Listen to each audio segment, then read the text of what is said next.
الحمد لله.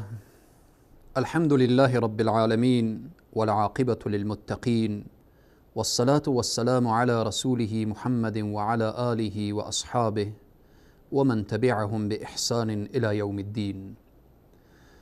قال الله تبارك وتعالى في القرآن العظيم: فأعوذ بالله من الشيطان الرجيم. يبصرونهم يود المجرم لو يفتدي من عذاب يومئذ ببنيه. صدق الله العظيم. قال النبي صلى الله عليه وسلم: إذا دخل رمضان فتحت أبواب الجنة وغلقت أبواب الجحيم، أو كما قال صدق النبي الكريم صلى الله عليه وسلم. خدمت همه صائمین ماه مبارک رمضان، بندگان محبوب الله سبحانه و تعالی، السلام علیکم و رحمت الله تعالی و برکاته. در جلسه گذشته پیرامون جنت، بهشت، شمه و قطره فقط بیان شد. فقط هدف این بود که ما بفهمیم و بدانیم که فتحت ابواب الجنه، دروازه های جنت در ماه مبارک رمضان باز هست. در این جلسه پیرامون غلقت ابواب الجحیم، مسدود شده در ماه مبارک رمضان دروازه های جهنم. اما طوری که گفتیم خیلی ها وصف جنت را نمیدانند و این را باید بگوییم، خیلی ها از عذاب جهنم بیخبر هستند.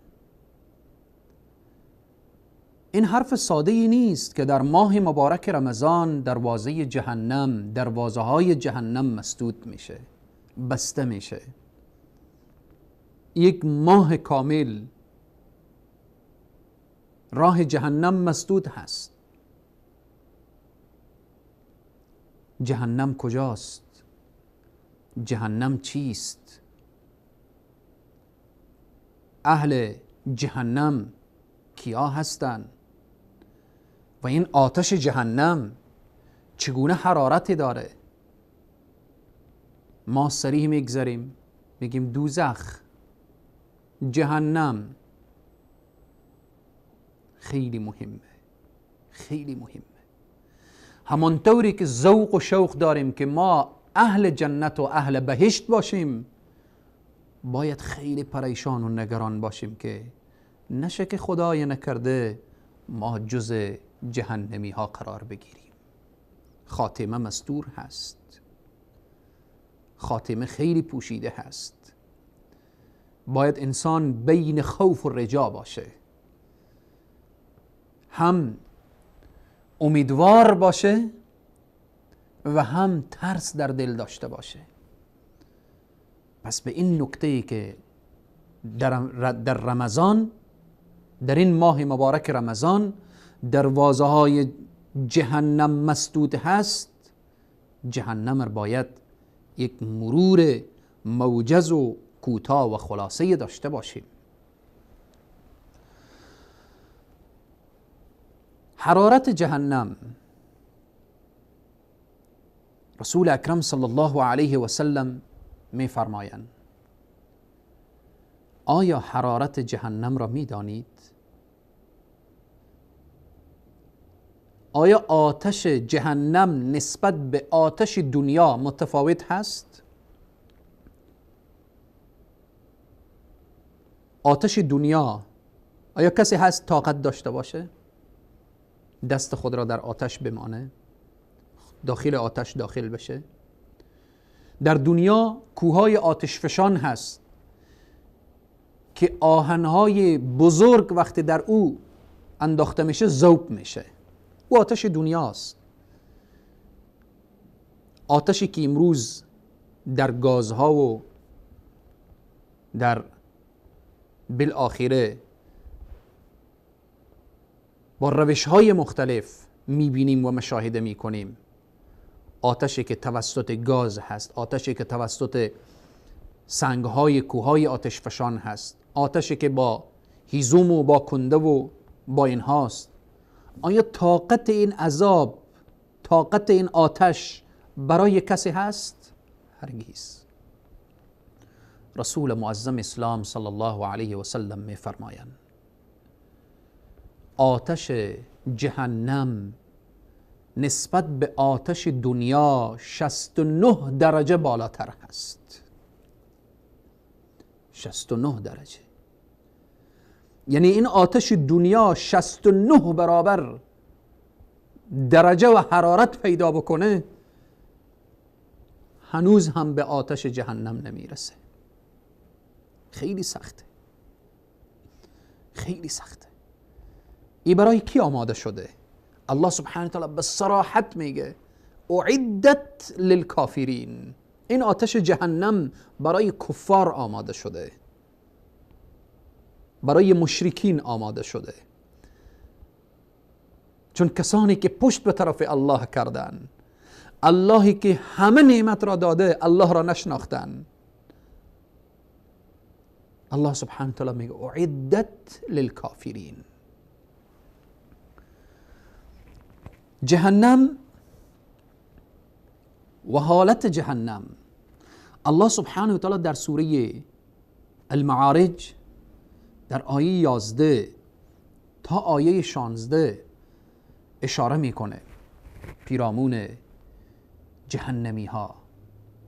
میفرمایه یبصرونهم یود المجرم لو یفتدی من عذاب یومئذ ببنیه. آنهایی که در جهنم میسوزن، آنها چی خواهشی دارن؟ آنها در حالی که یبصرونهم با همدیگر نگاه میکنن، با همدیگر نشان داده میشوند. یود المجرم، آرزوی مجرمینی که در جهنم هستن اینه که لو یفتدی، اگر لو یفتدی من عذاب یومئذ ببنی، آرزوی این مجرمین اینه که دوست دارن، آرزو میکنن که خویشتن را از این آتش نجات بدن. به وسیله کی؟ اونهایی که با فرزندان خود فخر میکردن. آیا اولاد اونجا نجات میده؟ یوم لا ینفع مال ولا بنون و صاحبته و اخیه، زن و فرزند خود را نجات بدن یا این که اینها را وسیله نجات فکر کنن؟ چنین نیست. و فصیلته التي تؤویه، و قبیله‌ای که در از او افتخار میکردن و پناه میبردن.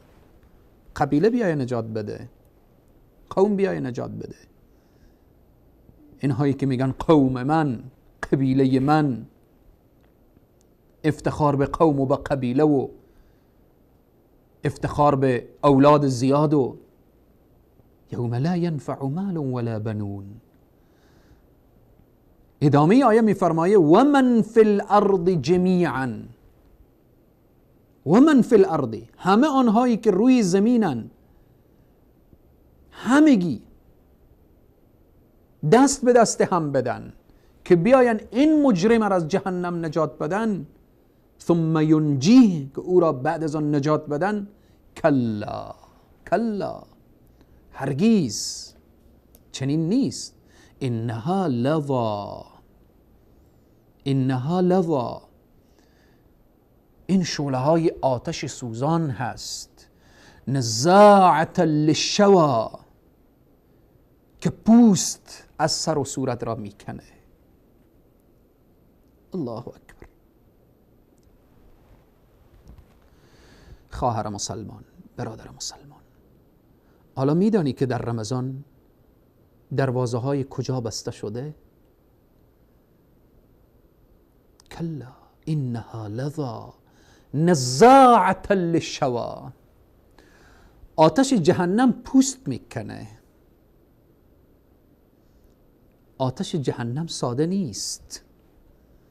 الله سبحانه و تعالی در این رمضان دروازه های جهنم، دروازه های این مکانی که الله فرموده فبئس، بد جایگاه است، مثوى المتکبرین، که جایگاه متکبرین و ظالمین و کفار هست، بد جاییه. فبئس المصیر، بد راهیه، راه خوبی نیست. الله سبحانه و تعالی این راه را مسدود کرده، در رمضان بسته کرده. و غلقت ابواب الجحیم، دروازه ها را محکم بسته. الله سبحانه و تعالی هر شب در رمضان اهل جهنم را نجات میده، چون رحمت پروردگار عالم در این ماه دهه اول رحمت و اوسط مغفرت و آخر نجات از آتش جهنم. پس این جهنم هست. ساده فکر نکنید که جهنم، الله سبحانه تعالی در این آیه وقتی میفرمایه کلا انها لظا نزاعة للشوا، این آتشیه که پوست میکنه. وقتی پوست کند، پوست سوخت، چی میشه؟ آیا به حال خود شخص رها میشه؟ آیه دیگه الله سبحانه و تعالی میفرمایه كلما نضجت جلودهم بدلناهم جلودا غيرها ليذوقوا العذاب. هر وقت پوست جهنمی سوخت، الله سبحانه و تعالی تبدیل میکنه پوستش را به پوست دیگری تا اینکه عذاب را درست و صحیح درک بکنه. الله سبحانه و تعالی وقتی از جهنم بیان میکنه میگه فاتقوا النار التي، بترسید از آن آتشی که، از آن جهنمی که وقودها الناس، آتشگیره هایش کیست؟ الناس، مردمان هستند، والحجار، سنگ ها هستند، اعدت للکافرین، آماده شده برای کفار، برای اونهایی که الله را نمیشناسند، برای اونهایی که پشت به الله کردن، برای اونهایی که برای الله شریک قائل شدن. عذاب خدا خیلی سخته، جهنم خیلی سخته. رسول معظم اسلام صلی الله علیه و سلم می فرمایند آسانترین و سبکترین و خفیفترین عذاب جهنم این است که یک جوره کفش به پای شخص میشه، از کف پا تا فرق سر می جوشه. لا اله الا الله، اعوذ بالله. آسانترین، خفیفترین عذاب الهی که نصیب اهل جهنم میشه. حالا این عذاب سختش چگونه هست؟ عذاب شدیدی که در قرآن گفته چگونه هست؟ عذاب عظیم و مهین و علیمی که در قرآن گفته شده چگونه هست؟ در ماه مبارک رمضان الله سبحانه و تعالی دروازه جهنم را بسته و گفته و غلقت ابواب الجحیم. اگر نگاه کنیم به آیات دیگر که الله سبحانه و تعالی اشاره میکنه ان الذين كفروا بآیاتنا سوف نصلیهم نارا. چه کسانی وارد جهنم میشه؟ کسانی که آیات الله را تکذیب کردند، آیات الله سبحانه و تعالی را مورد استهزاء و تمسخر قرار دادند.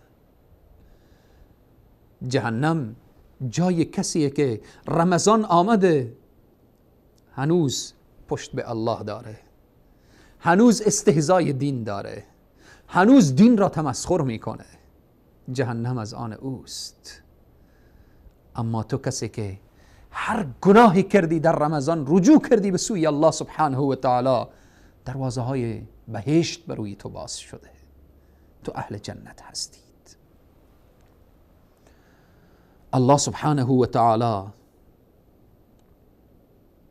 بیان میکنه اهل جهنم کیا هستند، چه کسی در جهنم هست؟ مشرک. الله سبحانه و تعالی همه ما را جز موحدین واقعی داشته باشه و در راه توحید ما را ثابت قدم داشته باشه. الله سبحانه و تعالی می فرماید انه من یشرک بالله فقد حرم الله عليه الجنه و مأواه النار. کسی که با خداوند شریک بورزه جنت را برای خود حرام کرده و جایگاه خود را جهنم قرار داده. جهنم جای کیست؟ جای کفار. اعدت للکافرین. جهنم جای کیست؟ جای متکبران، انسانهای متکبر، انسانهای خودخواه. الله سبحانه و تعالی میفرماید فبئس مثوى المتکبرین. جهنم جای کیست؟ جای ظالمین، انسانهایی که ظالمن. جهنم جای اونهاست. انسانهایی که ظلم میکنن، ستم دارن، جهنم جای اونهاست. دیگه جهنم جای کیست؟ خیلی مهمه. وقتی که پرسان میشه از اهل جهنم ما سلککم فی سقر، چی میگوین؟ ما سلککم فی سقر قالوا لم نکن من المصلین. میگوین ما نبودیم از جمله نمازگزاران. بی نمازان جایشان جهنم هست. کسانی که نماز نمیخوانند جایشان جهنم هست. کسانی که در نماز خود غفلت میورزند جایشان جهنم هست. به صراحت الله بیان میکنه ما سلککم فی سقر، چی چیز شما را در جهنم داخل کرد؟ قالوا لم نکن من المصلین ولم نکن نطعم المسکین. ما نماز نمیخواندیم و برای مساکین کمک نمی کردیم. توان داشتیم و کمک نمی کردیم. توان داشتیم و نماز نمی خواندیم. پس بناهن از جمله کسانی که اهل نار هست و جهنم هست دیگه کیست؟ زنانی که پیامبر اکرم صلی الله علیه و سلم آنها را به ما معرفی کردند. رسول معظم اسلام می‌فرمایند از جمله کسانی که اهل نار و جهنم هستند و بوی بهشت به مشام اونها نمیرسه، نساء کاسیات عاریات ممیلات مائلات رؤوسهن كأسنمة البخت المائلة لا يدخلن الجنة ولا يجدن ريحها وإن كان ريحها ليجدوا من مسيرة كذا وكذا أو كما قال صدق النبي الكريم صلى الله عليه وسلم. الله نجات بده خواهران مسلمان ما را. الله نجات بده دختران مسلمان را. الله نجات بده دختران و زنانی که اگر به این حالت گرفتار شدن. گوش کن خواهر مسلمان،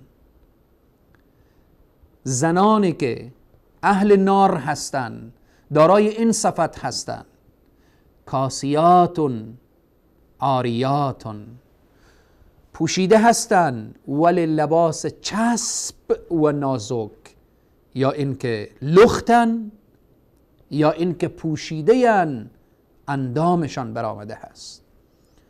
کسانی که میل دارن به طرف رجال، به طرف مردان، و کسانی که مائل هستند تا خود را شبیه مردان بسازند. پیامبر اکرم صلی الله علیه و سلم می‌فرمایند اینها زنانی هستند که موهای خود را بر پشت سر خود مثل کهن شتر بسته می‌کنند. نشانی های این چنین زنها را رسول الله دادن. اینها اهل نار هستند. اینها اگر توبه نکنن، اگر توبه کرد خوشا به حالش، محبوب الله میشه، دوست الله میشه. ای خواهر مسلمان، اگر تا به حال لباس چسب و نازک پوشیدی، لباس نیمه برهنه پوشیدی، این را بدان اگر توبه کردی محبوب الله میشی. هر قدر انسان گناهکار در جامعه منفور باشه، وقتی توبه کرد محبوب الله میشه، به درگاه الله قبول میشی. الله توبه، دروازه توبه را باز گذاشته. اما اگر توبه نکرد این انسان و این چنین زنها و از دنیا رفتن، رسول الله میفرمایند که اینها بوی جنت هم به مشام اینها نمیرسه، در حالی که بوی جنت از مسیرهای دور 500 سال که انسان به جنت بمانه، چون روز قیامت روزیه که 50,000 سنه 50,000 سال هست، 500 سال به جنت ماند، بوی جنت را شخص استشمام میکنه. اما این زنها بوی جنت را هم نمیبینن. پس بناهن عذاب الهی، جهنم خیلی سخته. باید ما جهنم درست و صحیح بفهمیم و بدانیم که به مجردی که به گناه و معصیت چند لحظگی و خوشگذرانی چند روزی دنیا برابر میشیم، متوجه باشیم که این گناه و این لذت فانی نمیارزه که انسان به عذاب جاویدان و به عذاب طولانی و به عذاب 1 ساعته حتی جهنم برابر بشه. عذاب جهنم خیلی سخته. جهنم قهر پروردگار هست، غضب پروردگار هست. الله سبحانه و تعالی می فرمایه و ادخل الجنة فقد فاز، کسی که وارد جنت شد کامیاب شده هست، اما کسی که وارد جهنم شد فقط اخزیته، خار شده، ذلیل شده. الله سبحانه و تعالی بر ما توفیق بده تا اینکه مطالعه کنیم قرآن را، تلاوت کنیم قرآن را، خود را آشنا کنیم به معنا و مفهوم قرآن، ببینیم طعام جهنمی ها، لباس جهنمی ها، زندگی جهنمی ها در جهنم. والله هر قلبی به تکان می افتد. رسول معظم اسلام با او عظمت و بزرگی دعا میکنن اللهم اینی اعوذ بک من عذاب جهنم، خدایا پناه میجویم به تو از عذاب جهنم.